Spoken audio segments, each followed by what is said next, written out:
আজ আমি একটা পনিরের রেসিপি নিয়ে এসেছি আপনাদের কাছে। এই পনিরের রেসিপিটা খুব হেলদি। এর জন্য 300 গ্রাম পনির নিয়েছি, একটা বয়েলড পোটাটো নিয়েছি,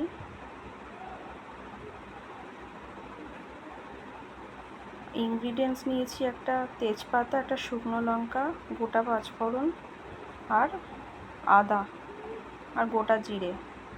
এর জন্য আমরা অলিভ অয়েল ইউজ করেছি। আপনারা চাইলেন অন্য যে কোনো তেল ইউজ করতে পারেন, বা হেলদির জন্য আপনি অলিভ অয়েল ইউজ করলে ভালো হয়। তো কড়াইতে তেল গরম হলে আমরা সামান্য নুন দিয়ে তেজপাতা, গোটা লাল লঙ্কাটা দিয়ে দিয়েছি, গোটা জিরে ফোড়ন দিয়েছি এবং পাঁচফোড়ন দিয়েছি এবং গোটা গরম মশলাটাও ফোড়ন দিয়ে দিয়েছি। এরপর একে একে পনির, আলু দিয়ে হালকা নুন হলুদ দিয়ে ভেজে নিয়ে তারপর আমরা একে একে জিরে গুঁড়ো, ধনে গুঁড়ো আর কাশ্মীরি রেড চিলি পাউডার দেব। মশলাটা কষে গেলে সামান্য জল দিয়ে দেবো যাতে মশলাটা পুড়ে না যায়। এরপর আমরা আদা অ্যাড করে দিয়েছি।